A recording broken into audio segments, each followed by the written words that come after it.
A black screen on an HP OmniBook Ultra is often caused by a startup or Windows issue rather than a failed display. Follow along as we troubleshoot the problem, access recovery options, and perform repairs to restore your system. A lot of errors pertain to this problem, and we're going to go ahead and jump into what should hopefully be a pretty straightforward process, guys. And we're going to go ahead and jump right into it. First thing I'd recommend doing would be to actually go ahead and boot to the troubleshooting utility on Windows 11.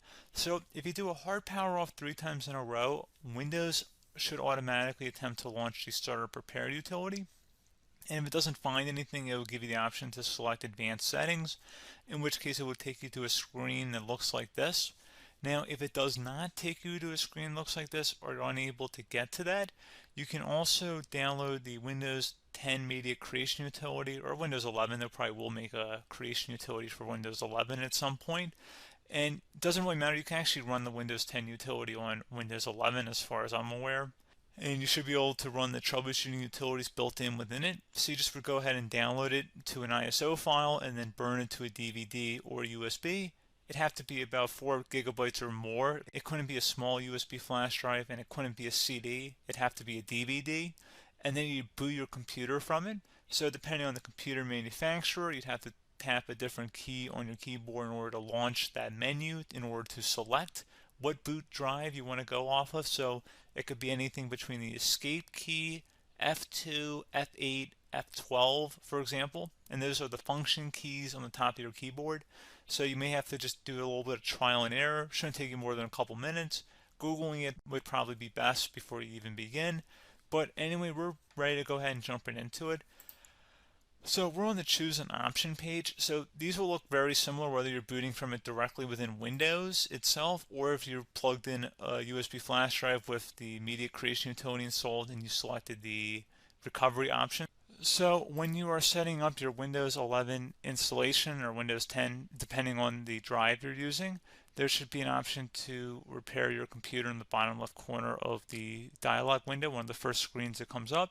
You go ahead and select that, and then it would take you to a troubleshooting screen like you see here.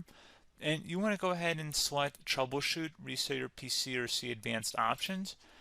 And then there are going to be a whole bunch of options in here that we're going to explore in today's video. The first one, we're going to actually go underneath advanced options, and then select startup repair, fix problems that keep Windows from loading. So go ahead and select that first.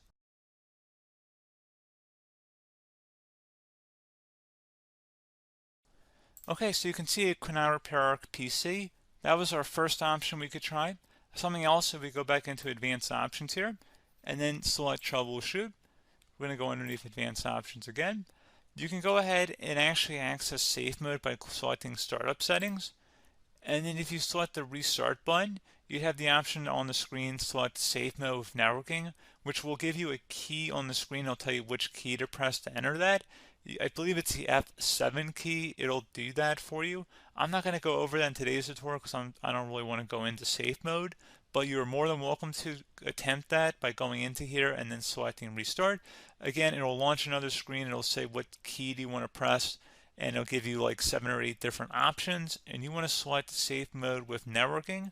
There's also an option for a command prompt too, but that's going to be something we're going to cover later in this video, and we don't even have to go through that in order to access it. So that's why I'm not going to really push for that, because unless you know exactly what's causing the problem, you probably don't need to go into safe mode.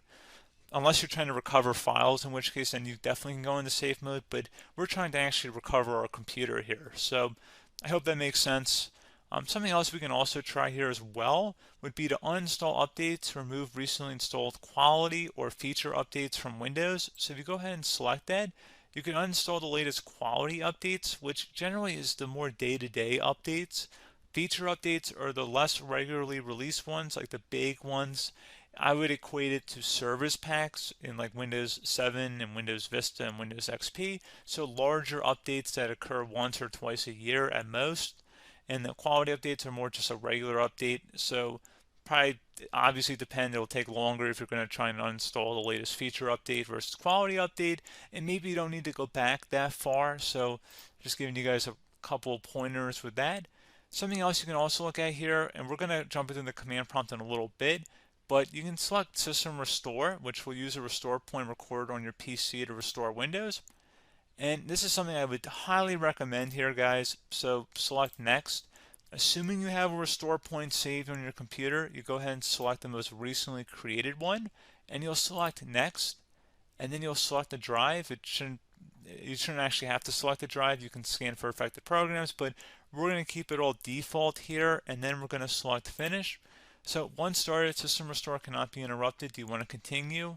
I think we're going to select yes. I don't think we have anything better to do on our computer right now, so just give it a moment here to initialize. It will take a couple minutes to run, obviously depending on how large your hard drive is and how much is saved on the system restore point. So just give it a couple minutes here.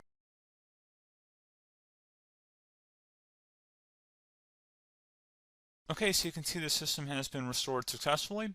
We're going to go over a couple different methods in addition to that if that did not work. So I'm just going to pause the video and we're going to start back on the recovery screen that we started with. Okay, so a couple other things we can try here too. If you go back into troubleshoot, you can select reset your PC, while you choose to keep or remove your personal files and then reinstalls Windows.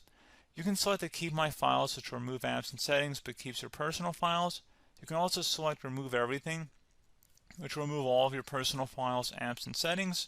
So this is more of a factory reset, the second option here. First option, it should not delete all of your personal files. However, it will pretty much clear most of your programs, and keep in mind, there's no guarantee that your information, number one, is even still available and easily recoverable on your computer to the point that you actually would be able to recover anything. And the second point is that there's always a chance that it won't actually recover and it will just do a factory reset anyway. So there's no guarantee that actually would keep your files anyway. So I would recommend trying to get a recovery tool and backing that up first before selecting it anyway. But again, those are a couple of different options. And then something else you can try here if you go back to the choose an option. Another option, if you go underneath choose an option and select troubleshoot, advanced options, and now select where it says command prompt. Okay, so the first thing we should do is type our main hard drive here. In most cases, it should be the C drive. So you just do a C colon and then hit enter on your keyboard. So once you're underneath the C drive, we're going to type in dir and then hit enter on your keyboard. It should have program files, users, and Windows all in there. That's how you know you're in the right directory.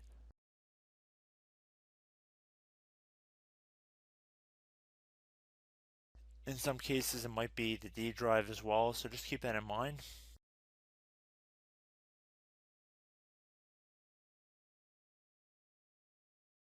Next thing we're going to do is type in cd space / Windows / system 32 / config,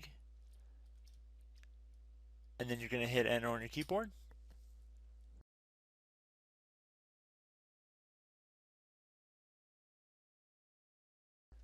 So now you're going to type md space backup. If you've seen other tutorials, it might also say to put down md backup. That's because the backup name is pretty common when you want to back something up. So you can name this whatever you want, doesn't have to be backup. So if you've already made a backup folder in the past, you could do backup 1, for example. So once you're done setting the name you want the backup to be called, hit enter on your keyboard again.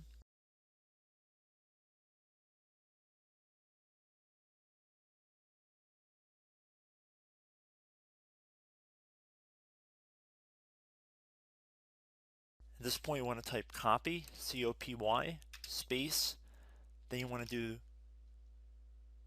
the star symbol above the 8 key, then do a period or a dot, whatever you want to call it, then another star sign, and then another space, and then type backup, and then hit enter on your keyboard.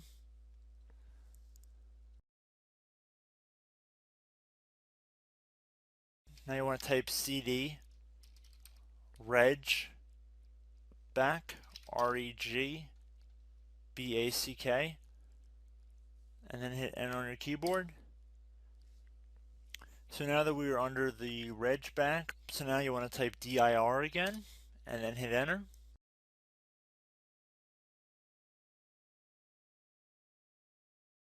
So now at this point we're going to type copy again. So copy, space, star sign, dot, another star sign, space, and then 2 dots. So we're going to type copy, space, star sign, dot, sign, star sign, dot, dot, and then hit enter on your keyboard again. So for overwrite, you want to overwrite all. So type A on your keyboard, so capital A, and then hit enter on your keyboard.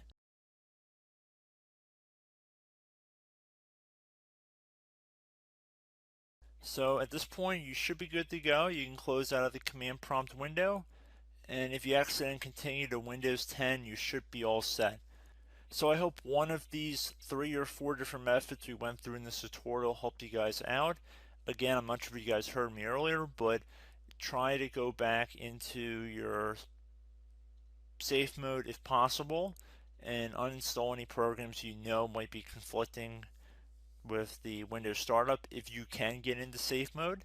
So just keep that in mind. Something very simple like that could be blocking up everything. So again, I hope this tutorial helped you guys out, and I will catch you in the next tutorial. Goodbye.